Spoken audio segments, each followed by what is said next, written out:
Howdy y'all, Fuzzy Biker down here at the mighty metropolis of Marnie at Baxter Cycle on this very windy day.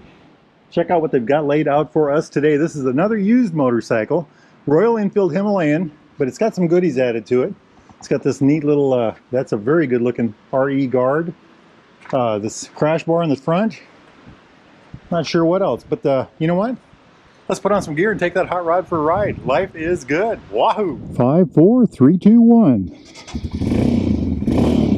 So this is a 2022 Royal Enfield Himalayan. I myself own a 2021 Royal Enfield Himalayan with 24,000 miles on it, and I'll have had it 2 years. I bought it 2 years ago today, and I picked it up 2 years ago tomorrow, and I absolutely love it. It's my favorite motorcycle of all time, something I just am very proud of, and this is a bike that I just love. I will never be without one. They're just a lot of fun to have, a lot of fun to ride. They'll go anywhere, they'll do anything. An absolute hoot to own. If you're in the market for a new used Royal Enfield, Triumph, classic British bike of any type, get yourself down here to Baxter Cycle in the mighty metropolis of Marnie, Iowa. Or go to baxtercycle.com. They've got all kinds of goodies, accessories, parts, gear, you name it, they got it. They can help you out. Tell them Fuzzy Biker sent you. Alrighty, let's do the famous spin test. This has got a 58-inch wheelbase. I think that's 1379 millimeters, maybe? No, 1479 millimeters. Look at that. Turns like a champ. I love these bikes. I just love these bikes. The 2022 has this extra nav system on the side. And that's something to point out. The trip, you know, it hooks with your phone. It'll give you turn-by-turn directions, tell you how far you are from your location, things like that. So a little bit about the engine of this hot rod. It's a 411cc single-cylinder, single overhead cam, 2-valve, 1 intake, 1 exhaust. Puts out a whopping 24 horsepower and about 24 foot-pounds of torque. That's about 32 newton meters, I believe. The key is torque. Not a lot of horsepower. When Baxter Cycle got these, as a matter of fact, I didn't care to ride them because, you know, why would I want to ride a bike with only 24 horsepower, right? And after I put a couple hundred miles on one, I ended up buying one because, you know, they're just a hoot to run. And like I said earlier, these are my favorite motorcycle of all time. I just really enjoy them. Front brake is a 300 millimeter disc single with a dual piston Vibri. And the rear is a 240 single with a single piston Vibri. Seat height is 31.5 inches. It's about 800 millimeters. That's one of the differences on my bike. I put the tall seat on mine, which gives it, I think I have 840 millimeters, or about 33 inches. Front suspension, the forks are 41 millimeters. I think there's 7.9 inches of travel on the front. I think that is 200 millimeters. The rear is 7.1. It's a monoshock on the rear. 7.1 inches of travel, and I think that's 180 millimeters. And ground clearance is something like 8 3/4 inches, or about 220 millimeters. Front tire is a 90-90-21, I believe, and the back is a 120-90-17. This one has the stock Seats on it. I wore those on my bike. I think the back one wore out at about 4,000, 4,400, I think. And the front one went all the way to 13,000, I think, before I changed that. And I put a set of Dunlop Trail Max Missions on mine. As a matter of fact, I just put a new back tire on mine a month ago, literally 1 month ago, a month and a few days. And of course, I've gotten put about 4,000 miles on it since I did the new tire. So I do like to ride that bike a lot. Weight on these hot rods, 199 kilograms or 439 pounds. That's stock. It is kind of a stilty bike. You are up in the air. I did have to I dropped mine once and I had to pick it up, and I tell you what, it was a job for an old man. As soon as I dropped it, I was out in the middle of nowhere, gravel road. I was standing there looking down at the motorcycle feeling bad, and it started raining, of course, right? Anyway, loads of fun. Literally zero damage to the motorcycle when I did that. Just none at all, you know. Look at this, 58-inch wheelbase, and she turns like a champ, you know, just no troubles at all. I love it. 5-speed transmission, by the way. It's kind of a clunky 5-speed, particularly for Royal Enfield. Royal Enfield, I believe Royal Enfield has some very smooth transmissions, just not in this motorcycle.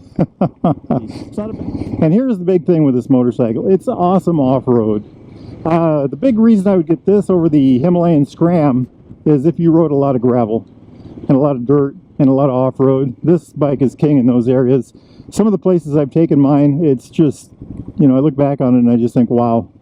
This is a true ADV motorcycle. Kind of a nostalgic day for me. I bought myself one of these 2 years ago today. I picked it up 2 years ago tomorrow. But what a fun motorcycle this is to ride. Like I said earlier, the biggest advantage of buying something like this over the Himalayan Scram is the fact that it is got that big 21-inch front tire. If you've never had a motorcycle with a 21-inch front tire, you really got to try one, and this is an excellent one to do. It's just a fabulous machine. You can go over things, through things, around. I mean, it's just, you wouldn't believe the places I've gone with mine. It's just amazing. And of course, look at that ground clearance. I think it's 8.6 inches. Just fabulous amount. I have never bottomed mine out, never, not once. And check out that rear end. I mean, it's tough as a truck, you know. Like I said, I've got 24,000 miles on mine. Just love it, you know. Monoshock.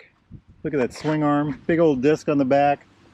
I have the stock muffler on mine. I've never done any intakes or, you know, flashings or any of that stuff. Mine is dead stock, and I just love the way it runs. Beautiful motorcycle. Yeah, the big advantage also of the Himalayan over the Scram, you've got luggage mounts here. You've got a windshield. You know, you've got the fixed gear up here. On mine, I've also got the bags on the back. You can get bags for these, all kinds of really neat things, racks and things like that. The newer one, like this one, this is a year newer than mine, has a higher capacity, load capacity on the back here. This particular model, I think this is a 4-gallon tank, by the way, which is what, 15 liters? This particular model has got some add-ons on. We'll just start with the front. I'm kind of envious of this. Look at this beautiful guard there. You know, I wonder if I can get one of those for mine. That's just a beautiful, beautiful thing. I like the fact that it mounts here, you know, instead of to the headlight. But anyway, jumping along down here, they've got engine crash bars right here. Very nice. Then up on the bars, they've got this headache, you know, this bar here plus the headache pad. Very nicely done. Very nicely done. Just a beautiful machine.